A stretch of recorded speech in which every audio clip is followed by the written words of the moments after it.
To the Electoral Commission of South Africa, holding that press briefing about the Electoral Amendment Act, which was signed by President Ramaphosa today. Let's take a listen. Such certainty in the legal framework can only augur well for the Electoral Commission. It'll do so for the voting public, possible contestants, observers, and other interested stakeholders. The foremost implications of the Act are as follows. For the first time, individuals who are not associated with political parties will stand as candidates for elections into legislatures and the National Assembly. It commits the country to a process of electoral reform beyond the 2024 elections. Now that the policy choices for the coming elections have been made, the Electoral Commission will move with a deliberate speed to finalize the supporting business applications necessary for the implementation of this Act.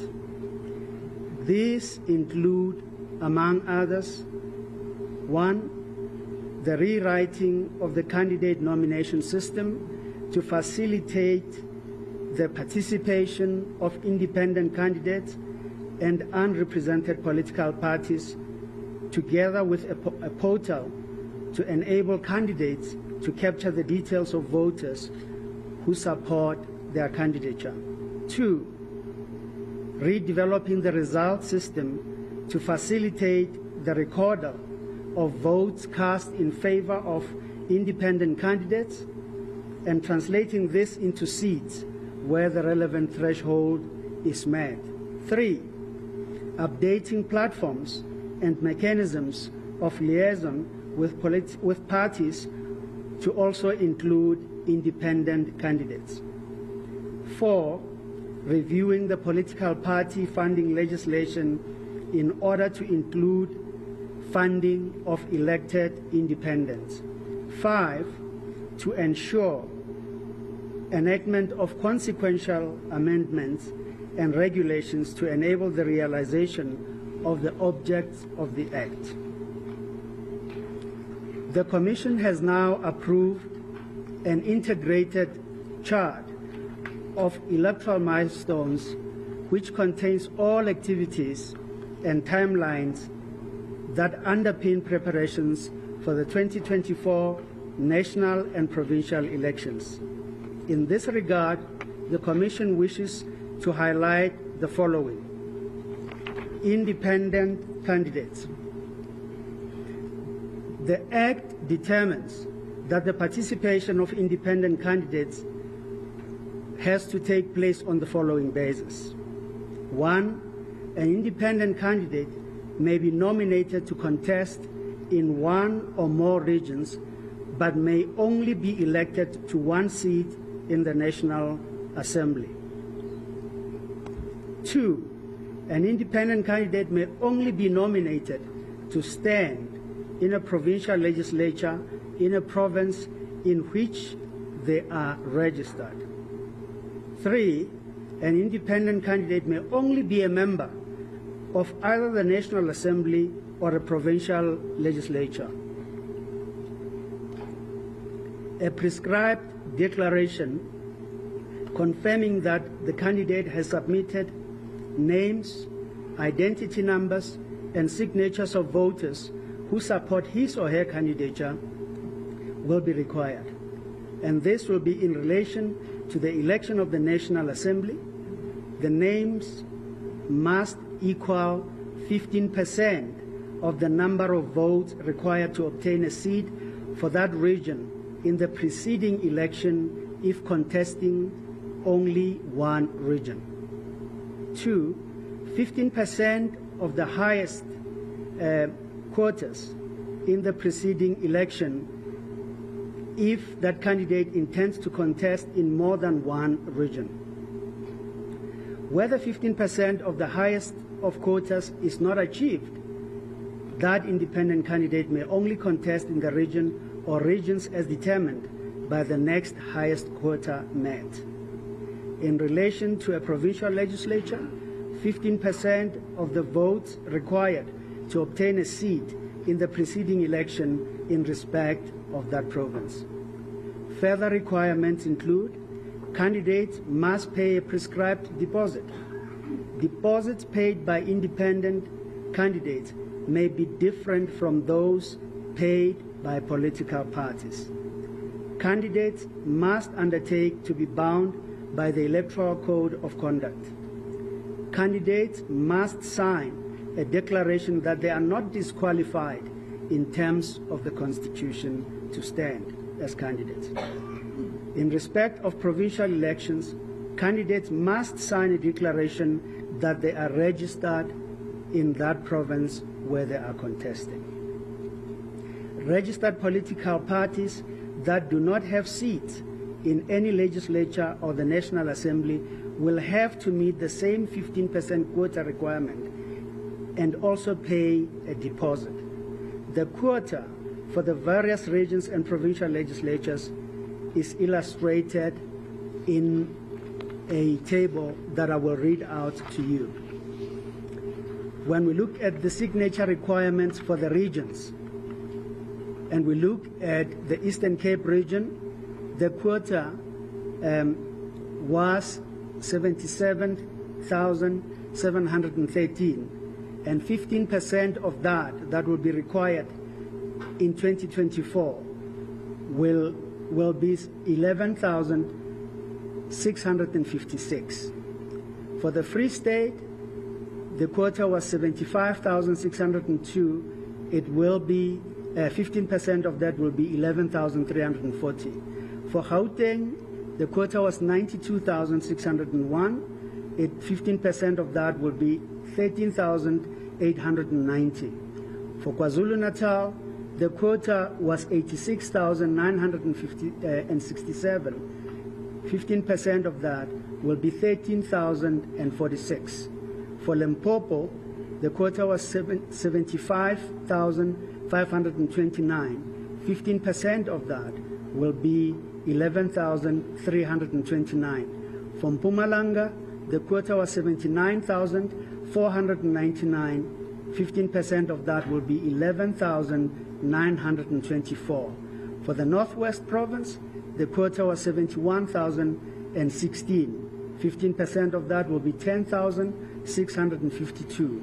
For the Northern Cape, the quota was 68,474.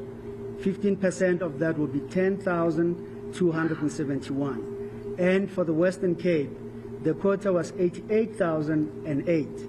15% of that will be 13,201. The signature requirement for provinces will be as follows.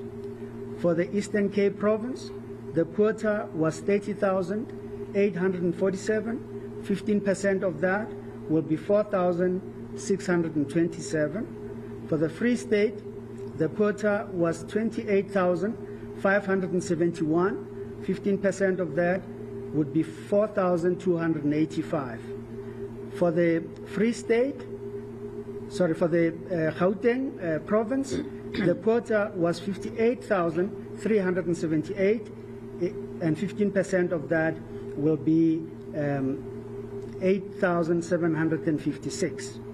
For KwaZulu-Natal, the quota was 44,424, and 15% of that will be 6,668. For Limpopo, the quota was 29,044. 15% of that will be 4,358. For Mpumalanga, the quota was 39,243. 15% of that will be 5,886. For the Northwest Province, the quota was 28,084. 15% of that will be 4,212. For the Northern Cape province, the quota was 12,797. 15% of that will be 1,919. And for the Western Cape, the quota was 47,843, and 15% of that will be 7,176.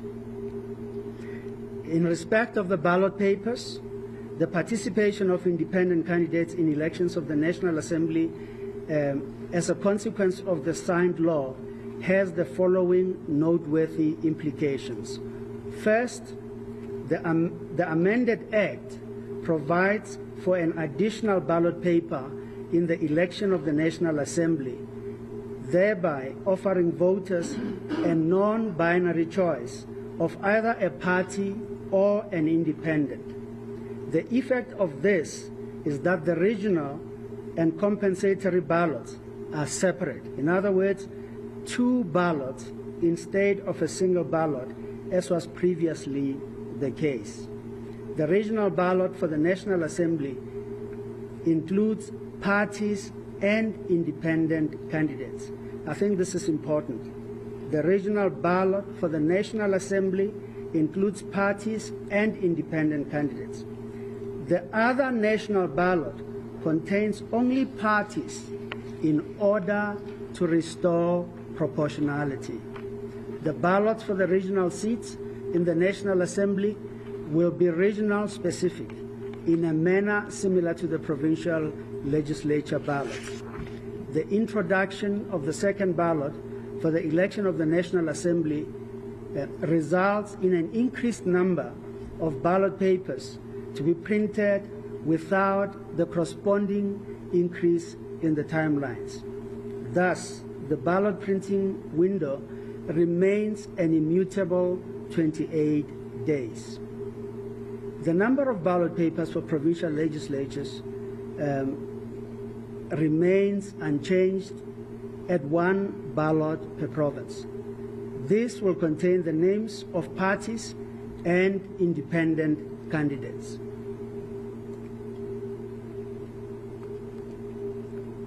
Voter registration.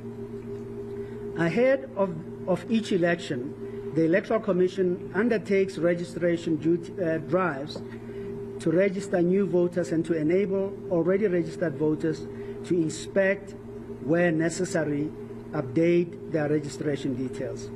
These drives result in updating of the voters' roll. For this purpose, the Electoral Commission announces that it will open its network of approximately 24,000 voting stations over the weekend of 18 and 19 November 2023 to register new voters for the forthcoming elections and to facilitate the inspection of the voters' roll. Voting station-based registration represents the most equitable manner of equalizing access to the vote. Additional modalities of registration have also been implemented to facilitate continuous registration. For those with access to the Internet, they may register, inspect, and update their details at any time before the proclamation of elections by visiting www.elections.org.za. Voters may also visit the local offices of the Commission in each municipality or take advantage of the various activation campaigns that the Commission will undertake in various areas to register and update their details. Other noteworthy changes to the electoral scheme ahead of the elections in 2024 will include, amongst others, the following. In the national and provincial elections, voters vote at the voting station where they are registered.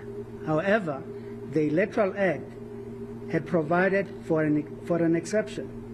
This exception was intended to facilitate the continued franchise of persons who unavoidably found themselves outside areas in which they were registered on voting day.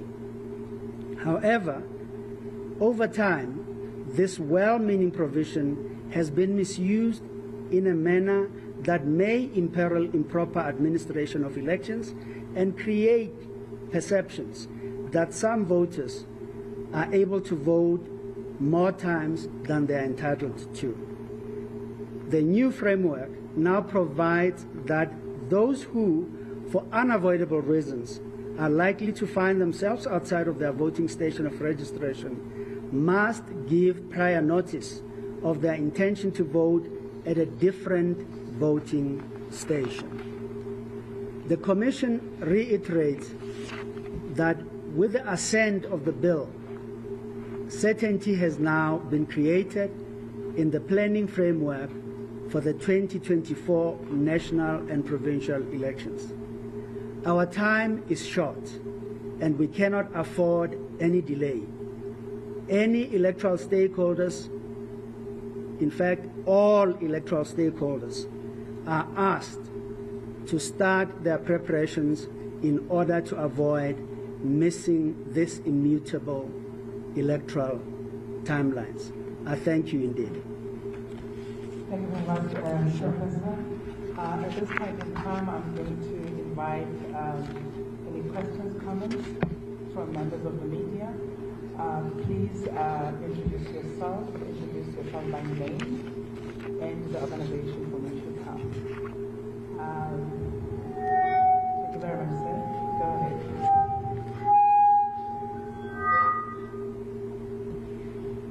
There's a hand in front. Yes, please, you go. And there is Natasha at the back.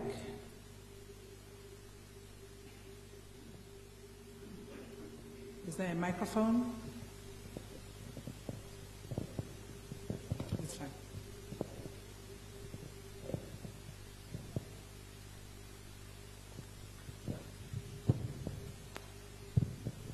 Good evening. I'm Kosnati Shazi from Power FM News. I just have two questions. The first question is a question of clarity. So with these changes, does this mean that the electoral formula for the allocation of seats has been amended? So for example, if an independent candidate meets the threshold to get a seat in parliament, and he meets the threshold again, basically what I'm saying, what happens in an instance if an independent candidate is able to get like 5 seats in parliament just based on meeting the threshold, but because that person is an independent candidate, what will then happen to the 4 other seats? Does he now forfeit those seats? What happens to the seats of the voters? And number 2, with these changes in a short period of time, the elections are just months away, what voter education will the IEC be rolling out to the citizens of South Africa, considering that the ballot paper is going to be larger and bigger? And the chairperson did indicate that these are very big changes in a time where voters will be needed. So what voter education will you guys be doing? Thank you very much.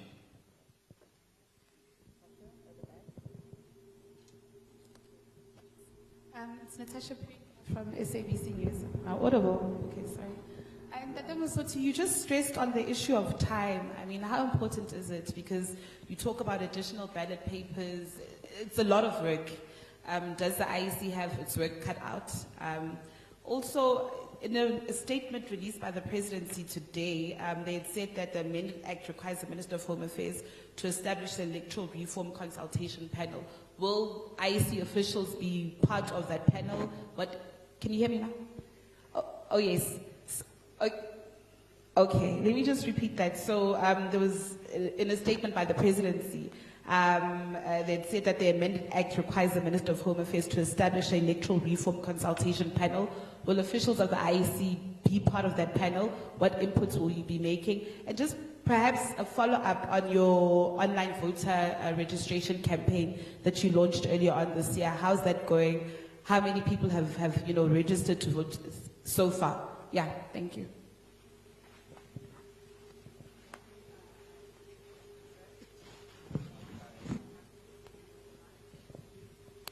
Thank you so much. Pito Molemane Kaya FM.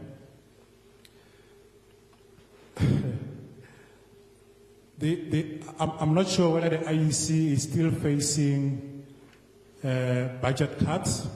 If yes, which specific areas will be impacted going into this 2024 national elections? Are we talking about staff? Normally the IEC will have staff expansion, voter education, all those, but I just want to find out as to which will be impacted going to the elections. Thank you.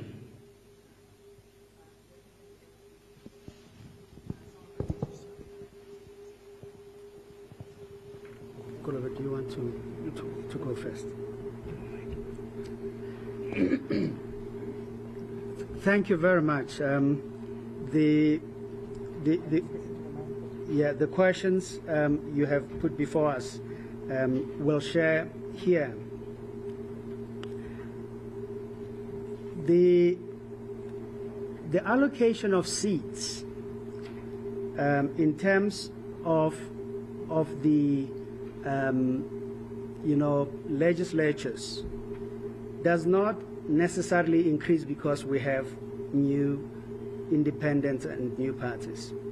The Commission has a duty to look at the seats before an election is held that a legislature is entitled to. The seats in the National Assembly are 400, and all contestants will, in fact,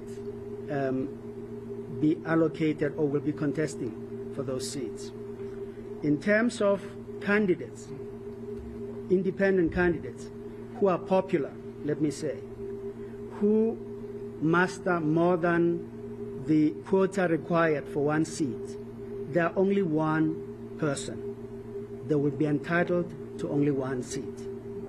This is a matter we have been dealing with consistently through the process of the legislation making. What voter education will the IEC be mounting? Not only the IEC, but all of us need to mount a significant campaign to inform South Africans about these changes and what they mean for them. Time is of the essence, indeed. We are a year away from that election at the earliest opportunity, and we will have to be ready to conduct an election at the earliest opportunity. And so we welcome this enactment of the law. This, for us, was a missing puzzle in the whole equation. That's why we're able to say to you today, given what we now know, there will be a registration weekend over the weekend of the 18th and 19th of November this year. And for that, there's absolute certainty, and everything that relates to that will also follow. I missed the electoral reform CEO question. Please deal with it. And perhaps deal with the issue of budget cuts and the implications on the work that we do. I think that then deals with the questions. And the online campaign. Thank you very much. The law, as assented to by the President, provides for an electoral reform process. In other words, the electoral system that we have for 2024 can be seen as a transitional electoral system, because after that, a panel is constituted, and that panel will do a reform exercise around the electoral system. And it would have to structure its work such that there's a new electoral system, or rather a revised electoral system, by the time of the 2029 national and provincial elections. The panel will be appointed by the Minister of Home Affairs in consultation with the Commission. So, however, there'll be a public nomination process. So members of the public will be now allowed to nominate persons who they believe have the requisite expertise to make a meaningful contribution to the articulation of a new electoral system for the country. indeed there may be persons who are in the IEC and outside of the IEC who may make a contribution if such people are duly nominated. The online registration system, the campaign that we launched earlier this year worked well. It's quite popular with young persons. But the biggest input that we are procuring with the use of the online system is persons who are changing their registration details. As at the last count, I think about a month ago, we were hovering just under 70,000 new registrations via the online portal. Yes, budget cuts we've experienced, and that phenomenon is true for many other state bodies. However, our discussions with National Treasury are such that we should be in a position to give the country a quality election on the basis of the resources that have been availed to the Commission. We are not cash flushed, but I don't think the situation is so bad that we would not be able to do the functions that we need to perform. Thank you very much. I don't see any further hands. And can I just confirm that we don't have any other comments, questions online? Lily, anything? I think it is fine. Okay. There's a follow-up question in front, Peter. If you could just wait for the mic.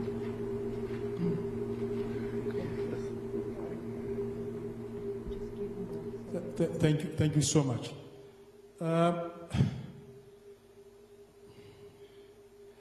How long time does the IEC need to rewrite the electoral system? There's no time, to be honest. There's no time. But how long time does the IEC need? If the IEC can say 18 months, 6 months, 10 months, but how long time do we need? Thank you.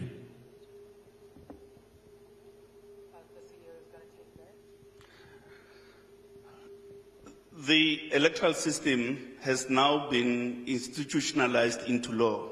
So it is clear what are the systems that are going to be used to turn votes cast into seats in a legislative assembly. So the legal part of that equation has now been sorted out.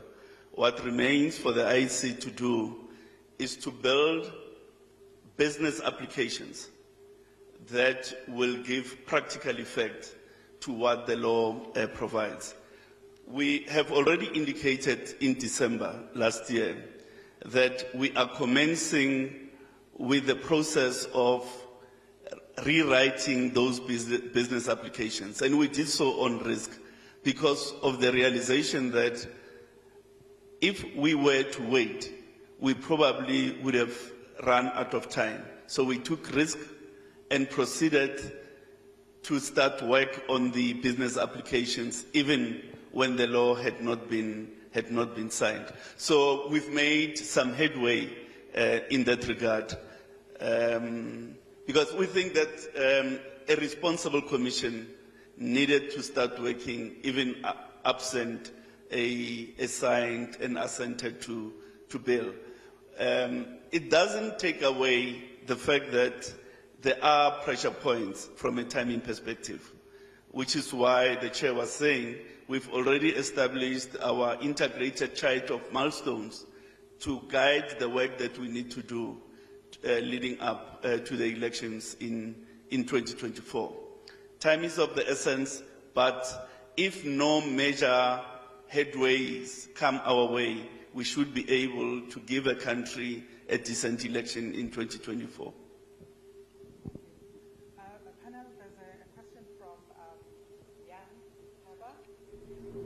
From News 24. May I have the mic, please? Sorry. Thank you. Oops. Okay, the question has disappeared, but I read it and I can paraphrase it.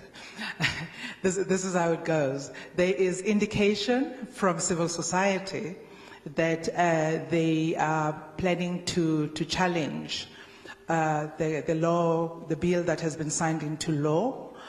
And what Jan wants to find out is what that kind of challenge, what kind of pressures will it put on the Electoral Commission? I hand that over to the panel. I'll respond to the question. I'll respond to the question. One of the things we welcome is that very fact that there is no longer any uncertainty about what the law is or what the law provides for. That whoever wants to raise issues, challenge the law, or wants clarification will now have an opportunity to do so. We, from the Commission's point of view, are going to work with that which we have. We have seen and in parts participated in just providing questions that were technical or clarifying those questions. But Parliament has now done what it needed to do, or it thought it needed to do. The President has now signed that into law, and indeed the time is now right. Ideally, a year before an election, we don't have this, but we accept that this may be the time that people have, quite correctly so, to raise concerns they might have. And that is a process that will take its course through the appropriate channels.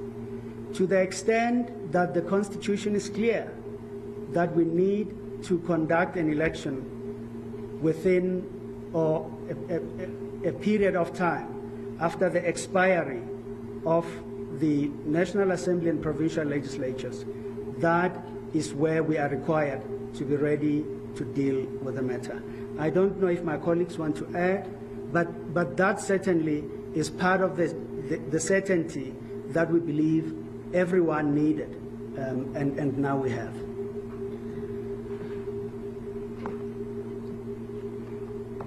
Just to add on what the Chair says, there is no doubt that if a challenge were to eventuate, it would extend the period of uncertainty. But that does not mean it creates an inertia in terms of the work that we do. We'll surge ahead and prepare on the basis of the law as it stands. But for as long as there's prolonged uncertainty, it begins to impair on the quality of an election that the Electoral Commission is able to deliver. So all electoral stakeholders must be conscious of that fact, that for as long as there's extended period of uncertainty, it will imperil the quality of an election ultimately. And that's what we don't desire, certainly as an institution, but that's not what we desire as a country. Maybe just to add, in addition to that, I think for that reason, the reason that the chairperson has given and the CEO, our hope is that those who may seek to mount any challenge or to approach any court do that expeditiously, and our hope also is that the court will be minded to process the matter with as much urgency as possible. Finally, Commissioners, CEO, Part B of Jan Geber's question is, in the event that there is a challenge, a court challenge, would the Electoral Commission oppose the challenge?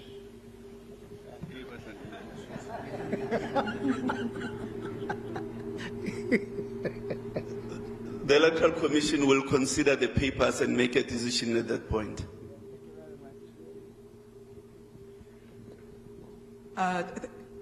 Colleagues, I don't see any questions, nor are there any online that we have not dealt with.